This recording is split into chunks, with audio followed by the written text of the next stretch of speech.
ان کے ہاتھ میں عصا تھا، بڑھاپا آ گیا تھا، لرزنے لگے اور عصا ہاتھ سے گر گیا۔ جب عصا ہاتھ سے گر گیا تو ہاتھ اٹھا کے کہنے لگے پروردگار اس دور تک تو نے مجھے زندہ رکھا ہے جس دور میں وہ فتنے والی باتیں سن رہا ہوں جو کبھی کانوں نے سنی نہیں۔ یا اللہ فتنوں کے دور تک تو نے مجھے زندہ رکھا ہے کہ میرے کان وہ باتیں سن رہے ہیں جو کبھی نہیں سنی۔ یہ حضرت محمود رضی اللہ تعالیٰ عنہ کا فرمان۔ میں سوچتا ہوں اگر ہمارے زمانے کی وہ باتیں سنتے تو کیا ہوگا۔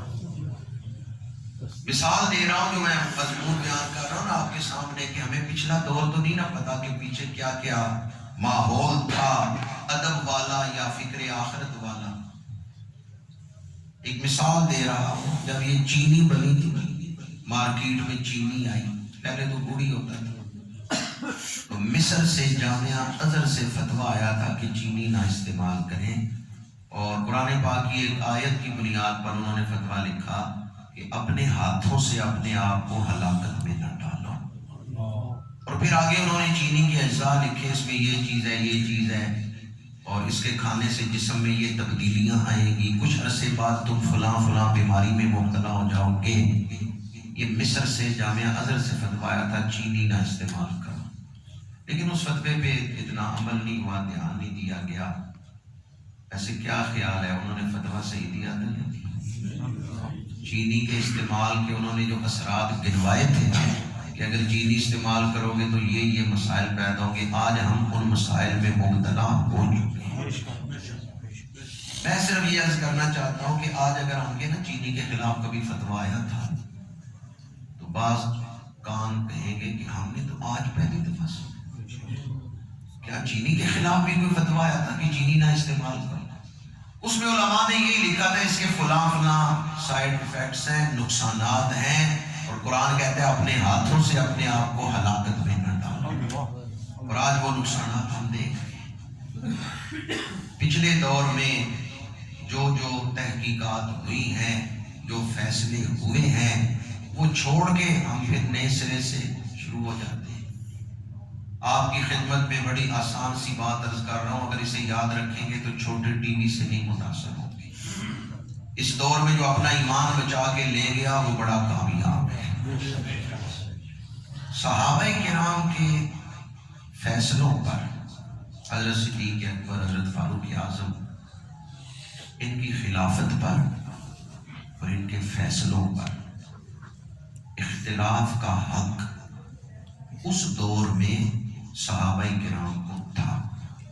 وہ رائے دے سکتے تھے، مشورہ دے سکتے تھے، لیکن جب انہوں نے تائید کر دی تو اب بعد میں آنے والوں کو خلفائے راشدین کے فیصلوں پر اختلاف کا حق ہی حاصل نہیں۔ اگر آج بھی اس دور میں اس طرح ہوا آپ کے ہمیں ان کے فیصلوں سے اختلاف کا حق ہی نہیں۔ جب مولا علی نے اختلاف نہیں کیا، تائید کر دی ہے، تو ہم کون ہوتے ہیں ان سے اختلاف کرنے والے؟ خود خلفائے راشدین نے اختلاف کا حق دیا ہے۔ حضرت صدیق اکبر نے پہلے خطبے میں فرمایا جب تک میں اللہ اور اس کے رسول کی اطاعت کروں تو میری اطاعت کرنا، اور اگر میں اللہ اور اس کے رسول کی اطاعت کے راستے سے ہٹوں تو مجھے پکڑ کے سیدھا کر دینا۔ حضرت فاروق اعظم لمبی قمیض پہن کے تشریف لائے ہیں تو ایک صحابی نے اٹھ کے کہا کل آپ نے جو چادر دی تھی اس سے قمیض نہیں بنتی، تو آپ نے لگتا ہے کہ خود دو چادریں رکھی ہیں اور ہمیں ایک ایک چادر دی ہے، تو آپ نے فرمایا کہ اس کا جواب میرا بیٹا دے گا۔ تو بیٹوں نے اٹھ کے کیا کہا، میں نے اپنے حصے کی چادر ابا جان کو دی۔ میں آپ کی خدمت میں صرف یہ عرض کرنا چاہتا ہوں کہ وہ قمیض پہنا ہوا دیکھیں تو اس کا بھی حساب لیتے ہیں، تو وہ کوئی غلط فیصلے کرنے دیتے ہیں؟ جب انہوں نے تائید کی ہے کسی مسئلے میں تو اس کا مطلب ہے انہوں نے دیکھا ہے مسئلہ قرآن اور حدیث کے مطابق ہے۔ خلفائے راشدین کے فیصلوں سے اختلاف کا حق، مشورے کا حق، تجویز کا حق صحابہ کو تھا جو وہاں موجود تھے۔ جب اہل بیت نے، صحابہ نے تائید کر دی، بعد والوں اللہ. ہمیں اپنی اوقات میں رہنا چاہیے. بے شک بے شک. اگر ایمان عزیز ہے تو اگر کوئی خلفائے راشدین کے دور کے اختلافات میں آپ کو ڈالے، مشاجرات صحابہ کو چھیڑے، تو آپ کے اس صحابہ کا حق کا اختلاف کرنا ہمارا کوئی حق نہیں. بے شک. حضرت سیدنا صدیق اکبر کی افضلیت، خلافت اور آپ کے فیصلے، ان پر اجماع صحابہ ہے. افضلیت پر بھی اجماع صحابہ ہے، جمہور کا قول نہیں. جمہور کے قول کا مطلب یہ ہوتا ہے کہ اکثر کا یہ عقیدہ ہے اور بعض کا نہیں. یہ جمہور کا لفظ بولا جاتا ہے. لیکن جب کہا جائے نا اجماع ہے تو اس کا مطلب ہے سارے ہی متفق ہیں. شیخین کی افضلیت پر اجماع ہے. جنہوں نے حضور سے براہ راست دین سیکھا ہے انہوں نے اس بات پر اتفاق کیا ہے کہ رسول اللہ کے بعد سب سے افضل ہستی ہے تو حضرت صدیق اکبر ہے. درس حدیث ہے اس لیے یہ بات مزید تشریح کر کے بیان کر رہا ہوں. دین ہم سے جو چیزیں منواتا ہے نا ان کی 4 قسمیں ہیں.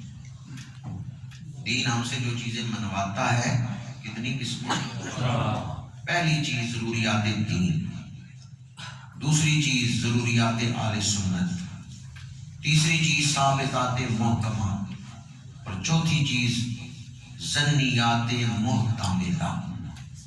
یہ 4 قسم کی چیزیں ہیں جو دین ہم سے منواتا ہے.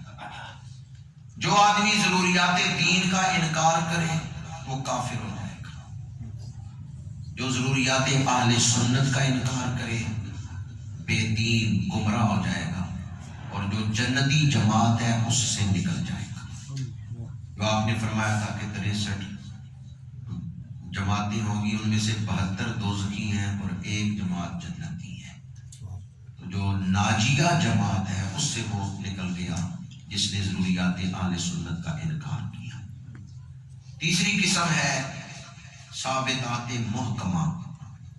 یہ اگرچہ دلیل ظنی سے ثابت ہوتے ہیں لیکن ان میں جانب مخالف کا احتمال نہیں ہوتا. اس لیے ثابتات محکمہ کا انکار کرنے والا گناہگار ہوتا ہے.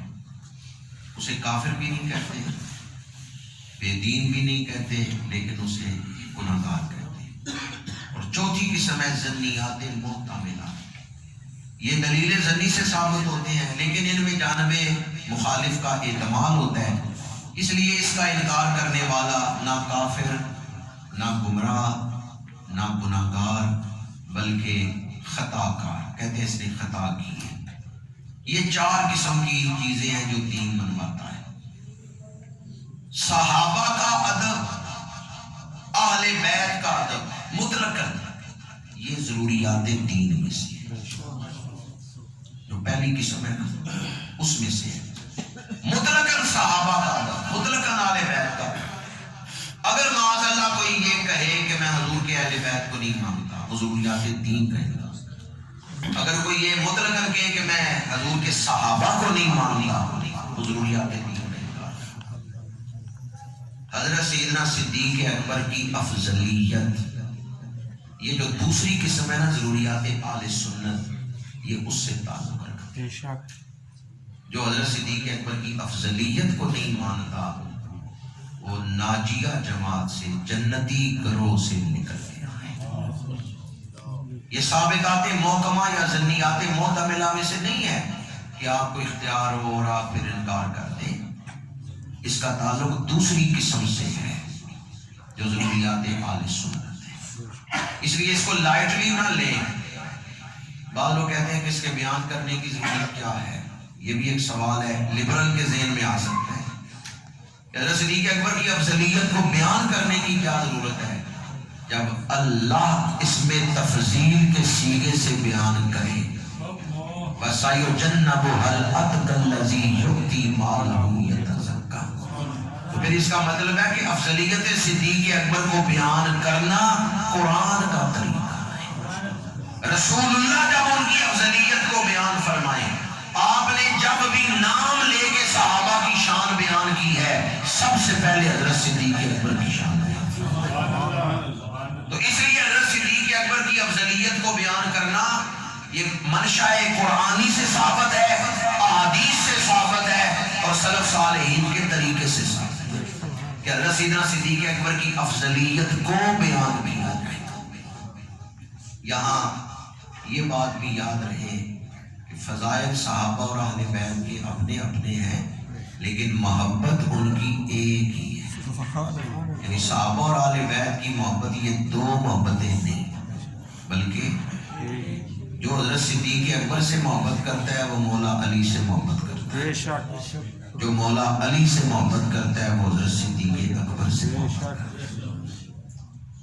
یہ بڑا نازک مسئلہ ہے، اس لیے ایمان کی حفاظت کے لیے اس بات کو اپنے دل میں جگا دیں، اہل بیت اور صحابہ کی محبت یہ ایک ہی محبت ہے۔ نہ ہم خارجی ہیں نہ ہم رافضی ہیں۔ رافضی وہ جنہوں نے صحابہ کا دامن چھوڑ دیا، خارجی وہ جنہوں نے اہل بیت کا دامن چھوڑ دیا۔ ہم وہ ہیں جو اہل بیت اور صحابہ دونوں کا دامن پکڑ کے حضور کی غلامی کا دم کرتے ہیں۔ ہمیں حضور کی ہر نسبت کا حیا ہے۔ خواجہ محمد یار فریدی رحمت اللہ تعالی علیہ ایک جگہ تو وہ لکھتے ہیں تو ابرو یار دے خمدار واہ واہ، تھکی تلوار جوہردار واہ واہ، ابو بکر و عمر عثمان و حیدر محمد مصطفیٰ دے یار، علی و فاطمہ شبیر و شبر میری سرکار دے انوار۔ یہ ہے اہل سنت کا عقیدہ کہ اہل بیت کا ذکر ہو پھر بھی ہم کرتے ہیں، صحابہ کا ذکر ہو پھر بھی دو ابرو یار دے خمدار واہ واہ، کہتے ہیں حضور کے دو ابرو واہ واہ، یا اللہ جو اس پہ واہ واہ کہے اسے آج رات حضور کا دیدار عطا فرما۔ دو ابرو یار دے خمدار، تھکی تلوار جوہردار، ابو بکر و عمر عثمان و حیدر محمد مصطفیٰ دے یار، علی و فاطمہ شبیر و شبر میری سرکار دے انوار۔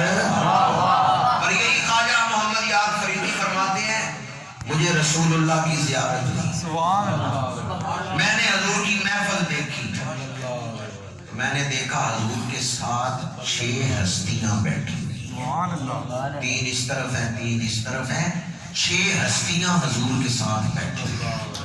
ایک ربائی کے اندر انہوں نے ان 6 ہستیوں کا